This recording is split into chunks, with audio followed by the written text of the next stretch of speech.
Hello friends, अस्सलाम वालेकुम। मैं शहनाज कासिम लेकर आई हूँ आपके लिए फिर एक नई वीडियो। अगर आप हमारे चैनल पर नए हैं तो चैनल को सब्सक्राइब करें और बेल आइकन को प्रेस करें ताकि हमारी वीडियो आप कोई भी मिस ना कर पाएं। ये आज हम पढ़ेंगे हॉर्ने का वर्गीकरण। हॉर्ने जो है वो वर्गीकरण जो दिया है वो 4 भागों में दिया है। कितने भागों में? 4 भागों में। कौन सा?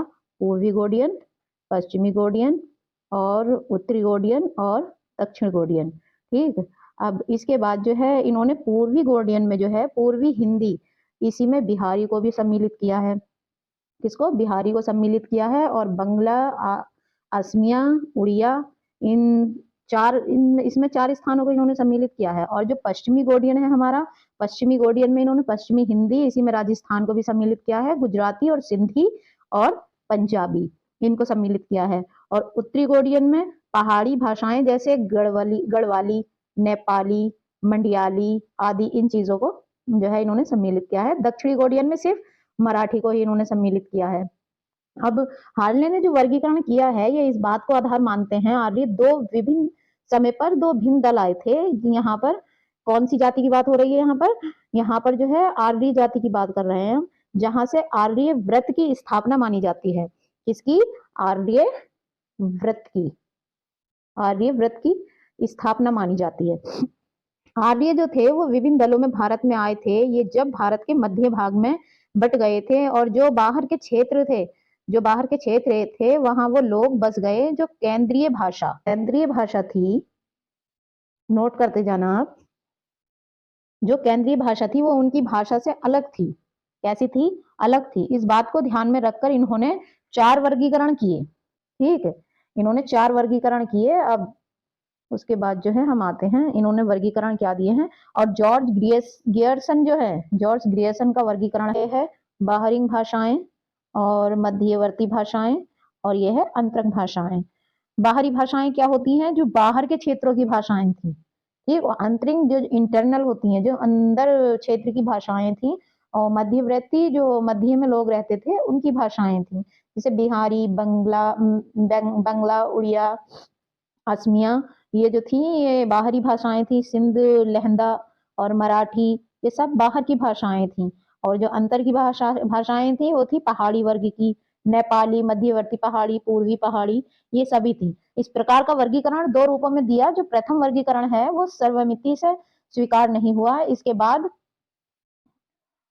बाद जो 1931 में एक वो 1900 कितने 1931 में, नोट कर लेना, 1931 में एक नवीन वर्गीकरण भी प्रस्तुत किया। गैरसन ने इसे 17 भागों में विभाजित किया। गैरसन ने कितने? 17 भागों में विभाजित किया है इसे। और 6 समुदाय निर्धारित किए थे इसके। कितने? 6 समुदाय, ध्यान रखना।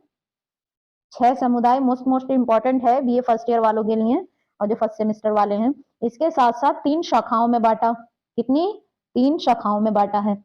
और जैसे बाहरिंग ये थी, अभी हमने बताई थी आपको, बाहरिंग भाषा थी, मध्यवर्ती थी और अंतरंग भाषा थी। इन भागों में जो है इन्होंने इसे बांटा है। इन्होंने जो कुछ भेद बताए हैं, कि जो बाहरिंग भाषा में जो है वो सिर्फ इतना फर्क है कि ई की जगह जो है वो, ई की जगह काय का प्रयोग करते हैं? वो ए का।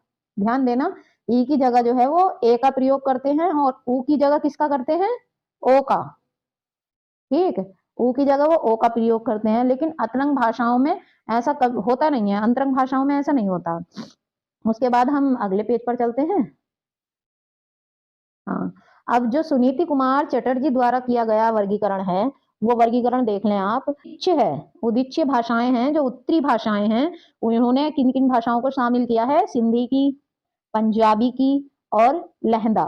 ठीक है, लहंदा में। और प्रतीच्य पश्चिमी भाषाओं में इन्होंने गुजराती और राजस्थानी भाषाओं को सम्मिलित किया है। और मध्य देशी भाषाएं जो हैं उसमें इन्होंने पश्चिमी हिंदी रखी है खाली।